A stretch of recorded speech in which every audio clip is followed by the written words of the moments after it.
Coach Denson, I remember telling Julie after the last home game of, hey, you have 4 straight on the road, and she did not realize that there was so many games on the road, but you guys went 4 for 4 on the road. Yep. We just start with the road trip.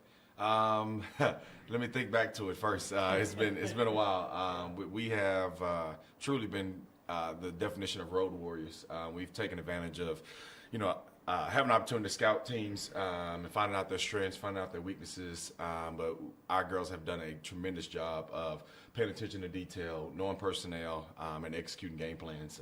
And it was very, very game plan oriented, team by team. Nobody was the same.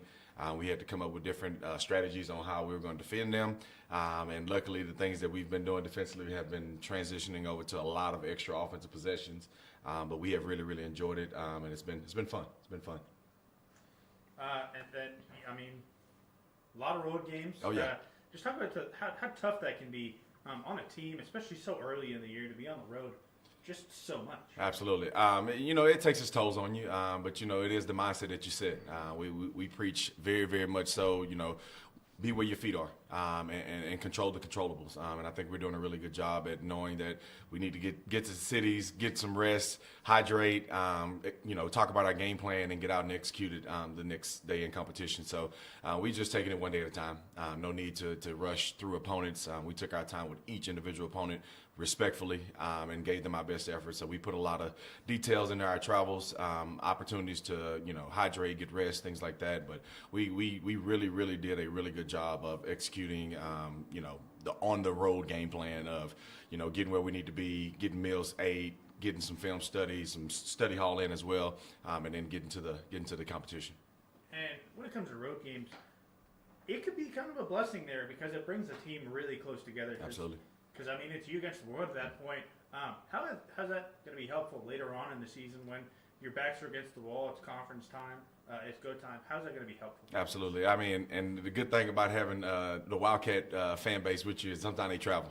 So we had a really tremendous fan base in Miami for that tournament at the FIU Thanksgiving tournament, I believe.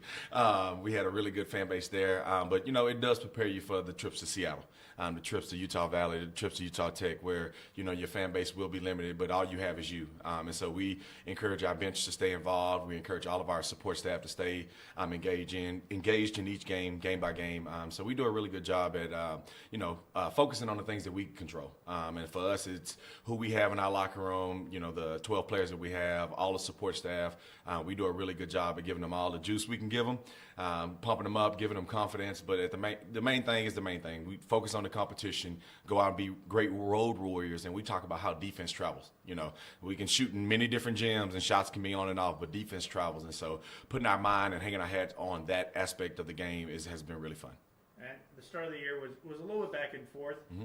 Now you guys seem to have hit your stride, going 5 straight wins here. Talk about what's kind of been working for you guys on this win streak. Playing team ball. We've had different people come up and show up for different games, but we had a point guard go for 10 rebounds on Saturday. Meredith Mays getting back and playing great basketball and holding down the paint. Peyton and Bella, what does this say about them? Reigning freshman of the year and then another all-conference selection in Bella Earl. It's just been really fun. We have really had good balance. Aaron Woodson popped back in for a little bit, had a really great game at UIW. Mia Rivers, Bree Davis. I don't know if I can continue to go down the line, but it's just a continuous team effort, and there's no one person. You have to go at every single person on our team. Everybody has the capability of going for 20 any day, but it's really been nice to have consistency from our 2 main players, but then also having some great supporting staff coming along. And now you guys get a kind of a well-deserved break. I don't think you guys play until the 17th. Absolutely. How important is it for you guys to be able to get that rest after such a tough road? I would really like to go and check out everybody in the conference's net ranking right now, and based off the schedule that they played. We have played the reigning American Conference regular season champs in North Texas. We played a really good competition in Western Kentucky from CUSA. We played FIU twice, who has the preseason player of the year in the CUSA. I just think what we did was challenge our girls early, and we're going to continue to challenge them as the year goes on, keeping that competitive mindset, worrying about one game at a time, and then controlling the controllables. Again, like it's nothing more to that than what we're doing in our locker room and in our program. It is really about the things that we can control. And so we're very, very blessed about the preseason that it's almost over, but really, really excited to almost get into WAC play and see if we can roll that competitive nature over to WAC play. I know we haven't gotten into WAC play yet, but based on what you've seen so far in the small sample size of the season, and you look at the goal of winning the conference, how confident would you say you're feeling this unit? If you go by any old school saying, they say defense wins championships, and I think we're playing really, really good defense right now. And so to say that we don't have a shot, I'd be asinine to say, but I really do think we have a really great chance at taking over the WAC and being the best version of ourselves and allowing ourselves an opportunity to compete game in and game out and not having to worry about someone else winning the game or losing the game rather than controlling what we can control down this journey. So for us, we're very confident. And everything we do it with confidence.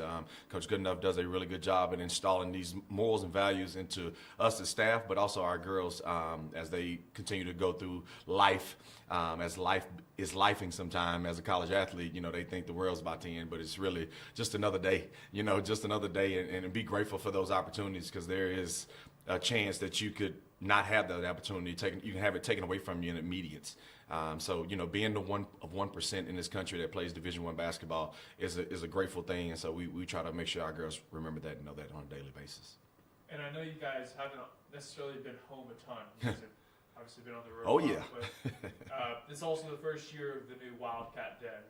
So I'd like to ask you how you think it's played a role maybe in some of the games at home so far this season. Our fan base is, unbelievable. The support that we have on a constant. I believe that what the Wildcat Den has done has made people really uncomfortable. We've played some really great competition here in this gym this year to some very competitive and close games, and I think that's going to make a difference, especially when we get to WAC play.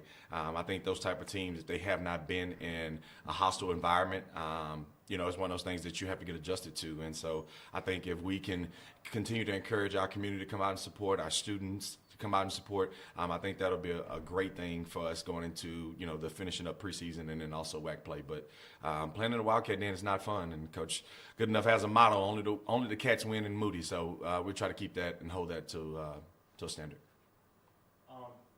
In your first little bit of time under Coach Goodenough, what can you say about who she is as the coach? It's I don't even know if there's an adjective for it. She is top tier.